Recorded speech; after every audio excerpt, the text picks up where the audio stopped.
Everyone, welcome back to my channel. আজকে আমি আপনাদেরকে ব্লাউজের সাইডে চেন বসানো দেখাবো। A to Z দেখবেন, তাহলে আপনারা যে কোনো ব্লাউজে বসাতে পারবেন আর ফিনিশিং কিন্তু এক্সট্রিম লেভেলের ভালো আসবে।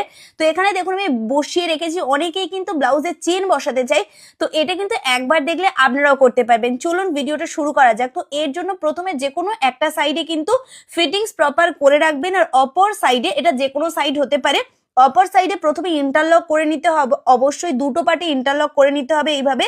আর যতটা করে এক্সট্রা সেলাই মার্জিন আপনি রেখেছিলেন ব্লাউজটাতে, মানে ফিটিংসের যে দাগ, সেই দাগটা প্রথমে এইভাবে দিয়ে নিতে হবে, যেমনটা আমি এখানে দিয়ে নিচ্ছি।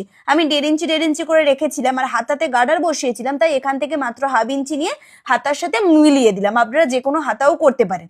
এবারে এখান থেকে 2 ইঞ্চির গ্যাপিং, যে কোনো সাইজের করুন, 2 থেকে 2.5 ইঞ্চির গ্যাপিং বরাবর একটা দাগ দেবেন, কারণ এই অবধিই আমরা মেন ফিটিংসটা করব। তারপর থেকে ওপেন রাখবো চেনের জন্য। এটা 2 থেকে 2.5 ইঞ্চি যে কোনো সাইজের জন্য করতে পারেন, যে কোনো ব্লাউজে। তো প্রথমে যেমনটা আমি ড্রয়িং করে রেখেছি, ওর ওপর থেকে প্রথম ফিটিংসটা করে নেব। আর ওই যে 2.5 ইঞ্চি বা 2 ইঞ্চির যে মেজারমেন্ট বললাম, আমি 2 ইঞ্চি নিয়েছি, যে দাগ একটা দেওয়া আছে ওই অবধি দাগটাকে ভালো করে চাপ সেলাই দিয়ে ওই অবধি রেডি করব।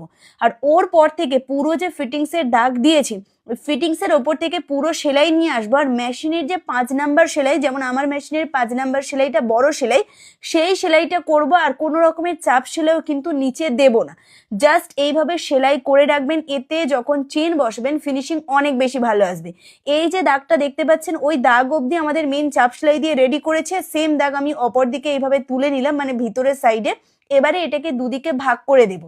এইভাবে দেখুন যেমনটা আমি করছি, এরকম দুদিকে ভাগ করবেন। যে কোনো চেন নেবেন, যে কোনো চেন নিয়ে এখানে বসিয়ে দেবেন। চেনের মুখটা দেখুন আমাদের মানে ভিতরের দিকে আছে, একটার সাথে একটা এইভাবে রেখে মাথার সাইডটা ভিতরের দিকে একটু ঠেলে দেবেন। তাহলে কি হবে, এখান থেকে কিন্তু চেনটা বেরিয়ে থাকবে না। তো ভিতরের দিকে ঠেলে দিলাম, দিয়ে এবারে এর পাশ থেকে পুরো ধার ধরে এখান থেকে সেলাই চালিয়ে দেবো। আর যখন সেলাই করবেন, যে সেলাইটা আমরা প্রথম দিয়েছিলাম না ফিটিংসের জন্য, তার থেকে চেনটা 1-2 সুত সরিয়ে রাখবেন। এতে কি হবে, চেনটা দেখা যাবে না। যখন আপনি ব্লাউজটা পরবেন চেনটা একটুও দেখা যাবে না, খুব ফিনিশিং ভালো আসবে। যেমনটা এখানে আমি করছি, আশা করি আপনারা বুঝতে পারছেন। এবারে চেনটা পুরোপুরি এখান থেকে বন্ধ করে দেব। আর এই যে দাগটা নিচে আছে, তার থেকে 2 সুত সরিয়ে চেনে একটা দাগ দেবো, মানে চেনের যে দাগটা দিলাম এর ওপর থেকে সেলাইটা চালাবো।